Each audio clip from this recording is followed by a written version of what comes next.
Estamos no período da Semana Santa, época em que muitos comemoram a morte e a ressurreição de Jesus. Para nós cristãos, esses eventos são celebrados o tempo todo na cerimônia chamada Ceia do Senhor, onde nós cumprimos a sua ordenança: façam isto em memória de mim.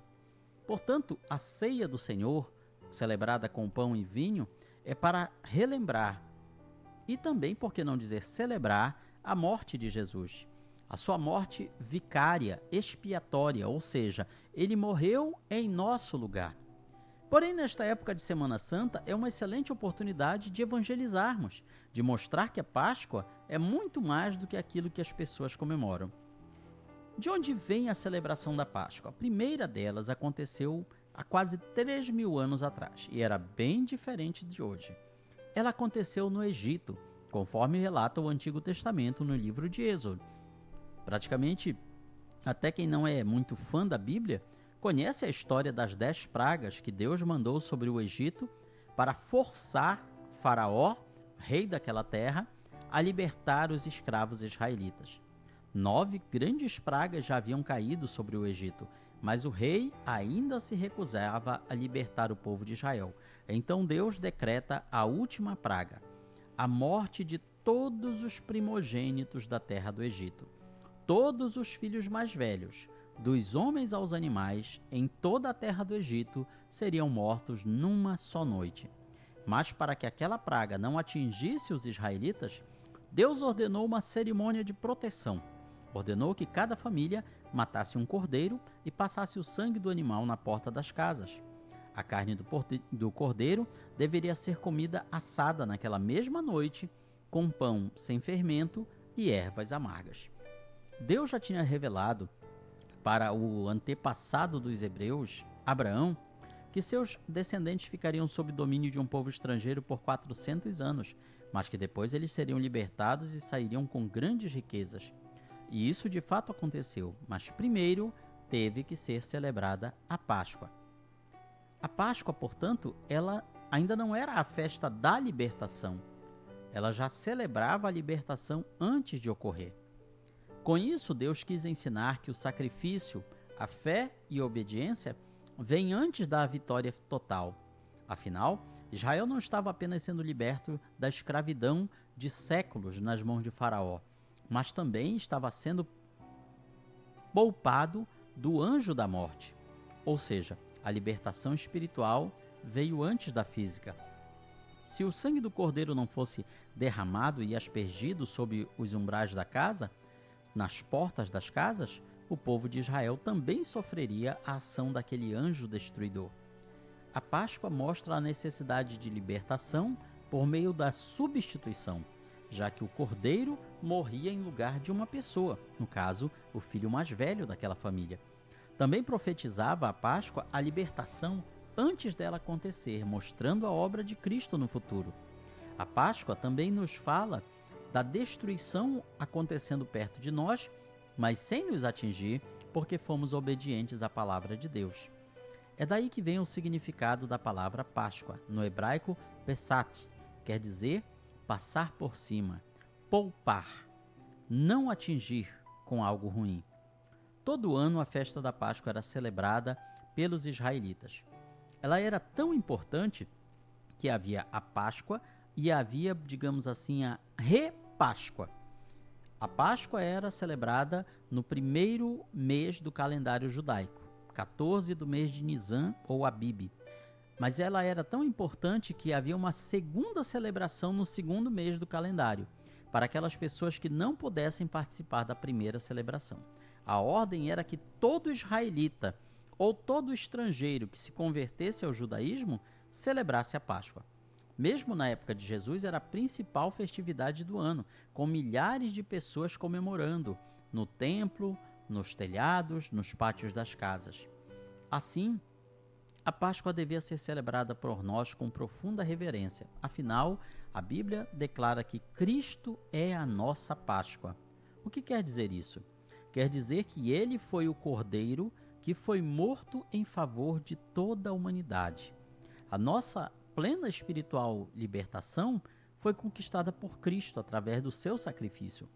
João Batista, o profeta que antecedeu a Jesus, o chamou de Cordeiro de Deus que tira o pecado do mundo.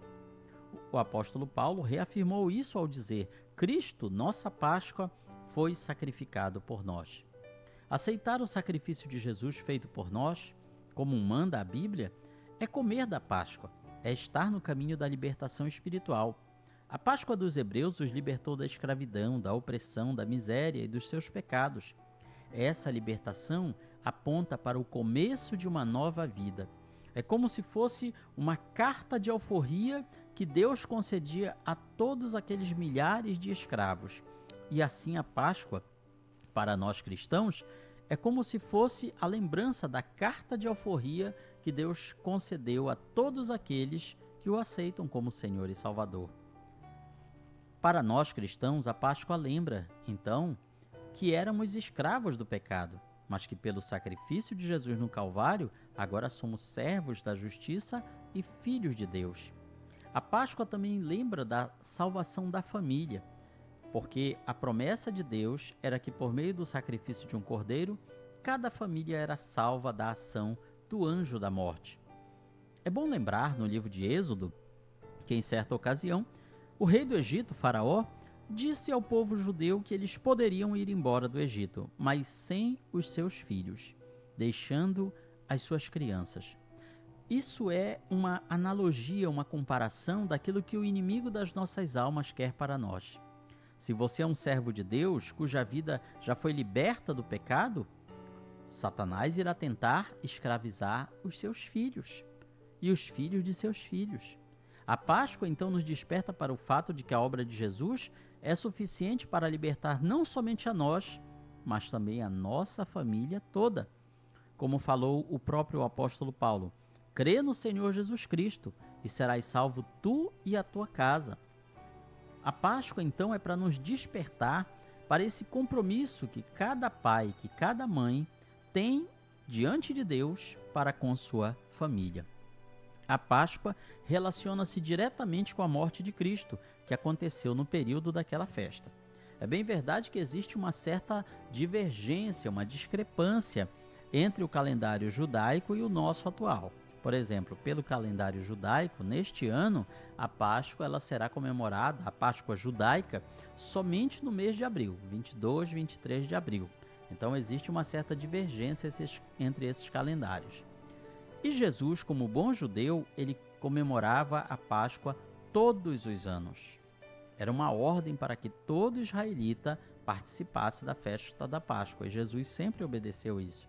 Foi na época dessa festa que o apóstolo de Jesus, o traidor Judas Iscariotes, combinou com os sacerdotes e religiosos da época em trair Jesus e entregá-lo para ser morto.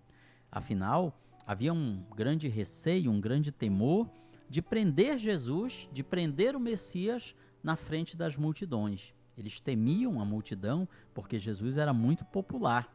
Então eles precisavam pegar Jesus, prender Jesus em algum local isolado, retirado, longe dos olhares das pessoas. E quem poderia melhor informar esses lugares? Algum dos discípulos de Jesus. E foi o que Judas Iscariotes fez.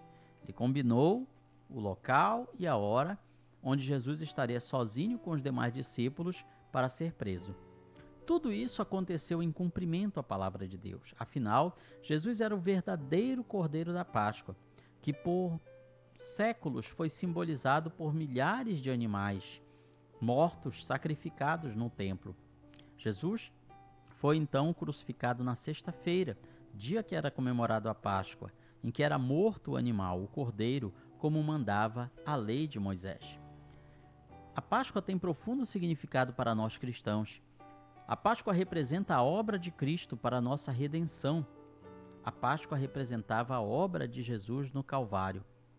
O cordeiro da Páscoa era separado no 10º dia do mês de Abib, ou Nisan, que corresponde às vezes ao mês de março ou de abril. Tinha que ser um animal perfeito, sem patas quebradas, sem doença, sem mancha nenhuma. Ele ficava separado dos demais animais por 3 dias antes de seu sacrifício. Da mesma forma, Jesus, ele durante 3 dias proféticos, ou seja, 3 anos, ele realiza o seu ministério diante de todo o povo. E durante esses 3 anos, todos puderam examinar a sua vida.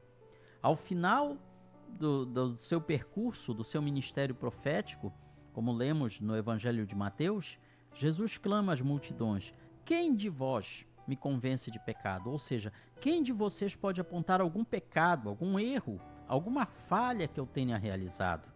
Encontramos isso, Jesus desafiando, e muitos, mesmo não gostando de Jesus, não podiam falar nada contra ele. Até mesmo os religiosos da época, fariseus, saduceus, escribas, mestres da lei, nenhum deles conseguiu achar em Jesus qualquer defeito que o incriminasse, e não tinham como acusá-lo de nada.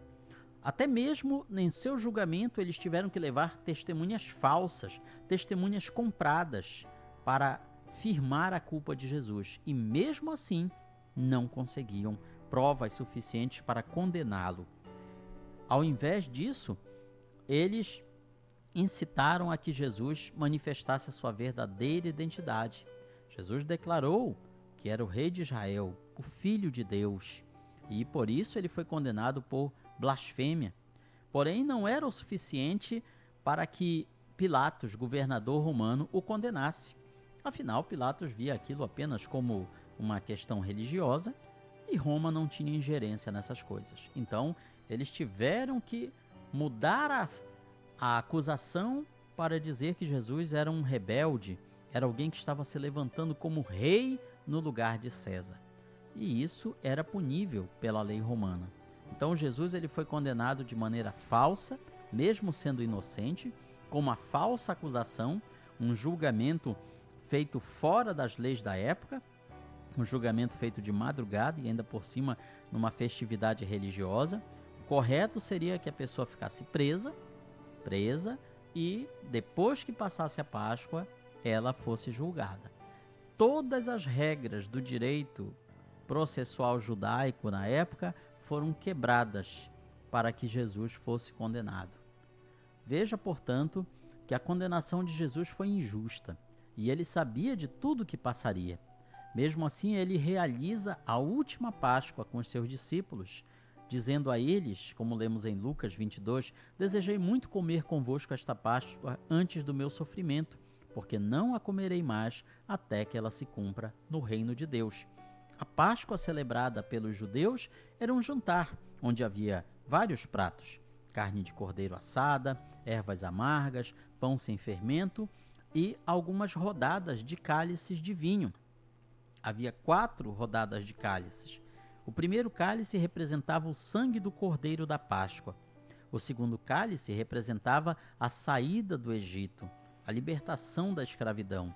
O terceiro cálice representava o Messias, que estava sendo aguardado por Israel. E o quarto cálice representava o reino de Deus, que seria implantado junto com o povo de Israel. Todas essas rodadas de cálice Jesus participou, exceto a última, o cálice do reino. Sobre esta última rodada, sobre este último cálice, nós lemos nos evangelhos de Lucas e Mateus, Jesus dizendo da seguinte maneira: tomem o cálice e bebam. Já não beberei do fruto da vide até que se cumpra no reino de Deus. Ou em outras traduções, até que eu beba convosco no reino de meu Pai. Então, nós vemos que o último cálice, o cálice do reino, esse Jesus não tomou. Nós, a sua igreja, quando tomamos o cálice da ceia, nós estamos celebrando todos estes cálices. Nós estamos lembrando a libertação, nós estamos lembrando o Messias, nós estamos lembrando o sacrifício de Jesus, o seu sangue derramado pelos nossos pecados, mas também nós estamos profetizando o reino de Deus que um dia virá e abrangerá céus e terra para sempre. Então, a ceia do Senhor é muito mais do que a celebração ou lembrança da morte de Jesus, mas também é uma forma profética de anunciar o reino de Deus que em breve virá, que um dia virá e todos, céus e terra, participarão deste reino.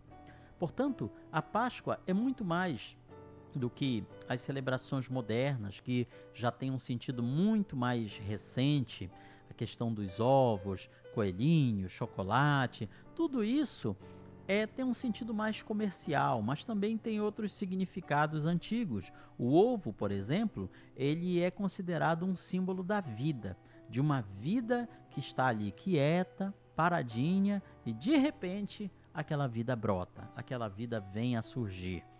Esse era o significado que os povos antigos, principalmente europeus e asiáticos, davam ao ovo. Era muito comum em várias regiões da Europa e da Ásia haver uma distribuição de ovos como uma forma de presentear as pessoas, já que também eles eram uma fonte de proteína. Então o ovo ele traz esse significado, o significado de vida em abundância. E a questão deles estarem coloridos é uma forma de transmitir alegria, de lembrar das alegrias da vida. Para nós cristãos é uma maneira de lembrar de como Jesus tornou a nossa vida mais bonita, mais feliz, tornou a nossa vida colorida.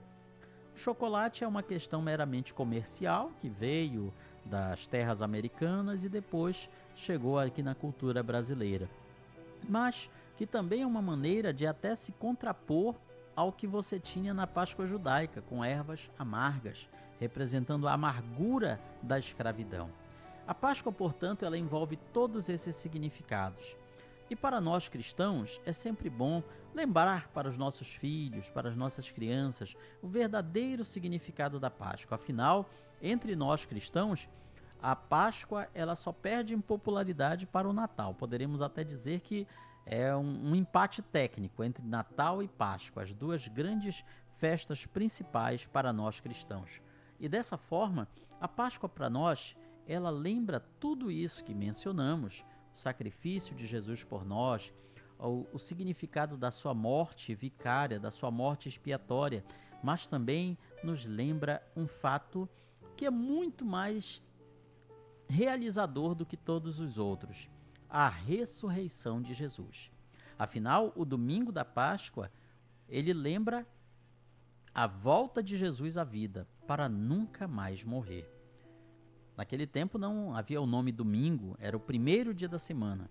E a Bíblia nos relata que nas primeiras horas, nos primeiros raiar do sol do primeiro dia da semana, as mulheres foram ao túmulo de Jesus para preparar adequadamente o seu corpo para o enterro, porque havia sido uma preparação muito apressada. Afinal, Jesus morre por volta das 3 horas da tarde da sexta-feira, e já às 6 horas no pôr do sol já iria começar o sábado. Tinham que encerrar todas as atividades, então em poucas horas tiveram que conseguir autorização para descer o corpo de Jesus da cruz, que era uma coisa bem difícil, e enterrá-lo. E o mais próximo que tinha era o sepulcro de José de Arimateia. Então elas foram preparar melhor o corpo de Jesus, e quando lá chegam, não encontram mais o corpo, mas encontram um anjo anunciando: ele ressuscitou. Não procurem, porque procuram entre os mortos aquele que vive. Ele não está mais aqui, já ressuscitou, como havia vos dito. Vão e contem aos discípulos. E assim elas fizeram. Elas foram até os 11 discípulos, os 11 apóstolos, que estavam escondidos, com medo, ainda em estado de choque por ver o seu mestre, aquele com quem haviam convivido durante 3 anos, morrer como um malfeitor na morte mais cruel e dolorosa que havia naquela época. Então elas espalham a boa notícia e eles, num primeiro momento, não acreditam, pensam que aquelas mulheres estão talvez em estado de choque, loucas, como nós diríamos hoje em dia. Mas no mesmo dia, Jesus se apresenta a eles, naquele primeiro domingo. Uma semana depois, no outro domingo, Jesus aparece novamente a eles, reafirmando a sua ressurreição, reafirmando que ele está vivo para todo sempre. E esta mensagem, esta convivência de Jesus com seus discípulos após a ressurreição, já que ele passa 40 dias juntamente com eles, ensinando as coisas do reino de Deus, foi o suficiente para que aqueles 11 homens iletrados, sem muitos recursos, perseguidos, foi o suficiente para que eles levassem a mensagem da ressurreição por todo o Império Romano. Portanto, a Páscoa, ela é muito mais do que a celebração do sofrimento de Jesus, mas é também a maior celebração da sua vitória, da sua vida, da sua ressurreição, que nos profetiza, nos aponta para a nossa própria ressurreição. É uma maneira de lembrar para todos nós cristãos que um dia a nossa vida física pode terminar, mas um dia nós ressuscitaremos, nós ressurgiremos em corpos glorificados para estarmos para sempre na eternidade com Cristo. Celebremos então a Páscoa com muita alegria, com muita fé no coração e abençoando a vida daqueles que estão ao nosso redor. Que Deus nos abençoe.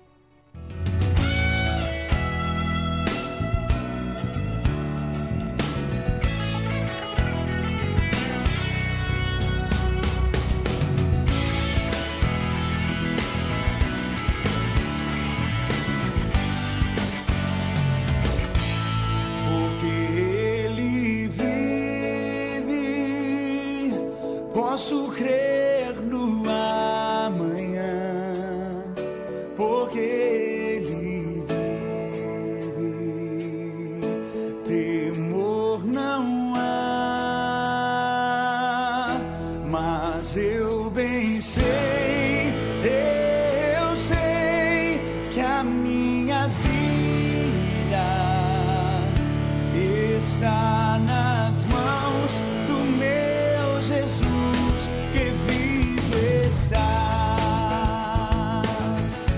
Deus enviou seu Filho amado para morrer em meu lugar. Na cruz sofreu por meus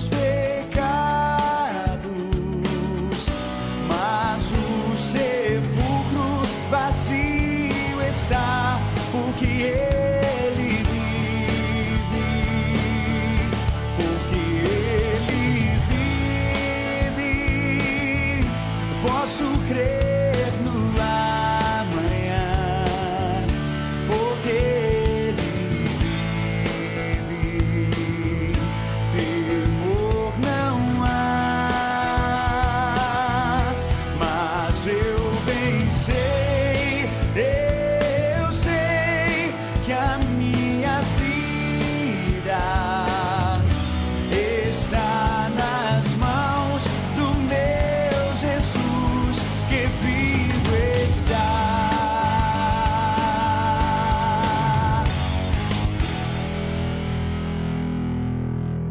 E quando enfim chegar